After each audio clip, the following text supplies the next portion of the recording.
ঢাকা ১২ আসনে নির্বাচনী প্রচারণার শেষ সময় ব্যস্ত সময় পার করছেন রাজনৈতিক দলগুলোর প্রার্থীরা। নির্বাচনী এলাকার অলিগলি চষে বেড়াচ্ছেন তারা, চাইছেন নিজ নিজ দলের পক্ষে ভোট। প্রচারণায় অনিয়ম ও সহিংসতার অভিযোগের পাশাপাশি নির্বাচিত হলে জনগণের প্রত্যাশা পূরণে কাজ করবেন বলেও জানান তারা। মোবাশ্বের আহমদের রিপোর্ট। ঢাকার 4টি গুরুত্বপূর্ণ থানা নিয়ে গঠিত জাতীয় সংসদের 185 নম্বর নির্বাচনী এলাকা ঢাকা 12 আসনের শেষ সময়ে নির্বাচনী গণসংযোগ ও প্রচারণায় প্রার্থীরা। দুপুরে তেজগাঁও শিল্পাঞ্চল পলিটেকনিক ইনস্টিটিউট মাঠে গণসংযোগ করেন বিএনপি নেতৃত্বাধীন জোটের প্রার্থী বিপ্লবী ওয়ার্কার্স পার্টির সাধারণ সম্পাদক সাইফুল হক। এ সময় স্থানীয় সমস্যা সমাধানে কোদাল মার্কায় ভোট চান তিনি। এখানে কিন্তু বেশ কিছু আমরা দেখছি, কিছু কালো বিড়ালকে দেখছি, তারা বিভিন্ন জায়গায় তারা কিন্তু ঢুকে পড়ছেন।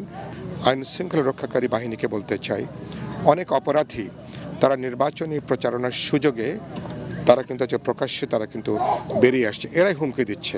আমরা কোনো উস্কানিতে পা দেব না, আমরা একটা অবাধ নিরপেক্ষ প্রতিদ্বন্দ্বিতাপূর্ণ শান্তিপূর্ণ নির্বাচন চাই। সকালে ফার্মগেট তেস্তুরি বাজার এলাকার অলিগলিতে গণসংযোগ করেন ঢাকা মহানগর উত্তর বিএনপির সাবেক আহ্বায়ক সাইফুল আলম নীরব। স্বতন্ত্র প্রার্থী হিসেবে ফুটবল মার্কায় ভোট চেয়ে জনসেবার আশ্বাস দেন তিনি।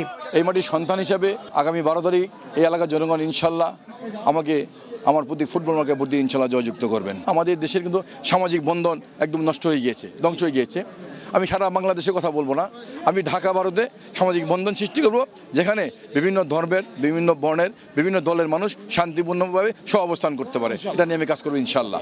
দাঁড়িপাল্লা মার্কায় ভোট চেয়ে নির্বাচনী গণসংযোগ করেছেন ঢাকা 12 আসনে জামায়াত ইসলামী প্রার্থী সাইফুল আলম খান মিলন। শেরেবাংলা নগর ও তেস্তুরি বাজার এলাকায় নির্বাচনী সভা ও প্রচার চালান তিনি। আওয়ামী লীগের যারা বাইরে ছিল, জেলে ছিল, ইন্ডিয়া ছিল, তাদেরকে দেশে আনা হচ্ছে, সারা দেশব্যাপী নিয়ে আসা হচ্ছে। অথেন্টিক খবর আছে, আমাদের নামও আছে আমাদের কাছে। They can or they will play very vital role to create violence mob. ত্রয়োদশ জাতীয় সংসদ নির্বাচনের প্রচারণা শেষ হবে আগামী 10 ফেব্রুয়ারি সকাল 7টায়। মোবাশ্বের আহমেদ, বাংলা ভিশন, ঢাকা।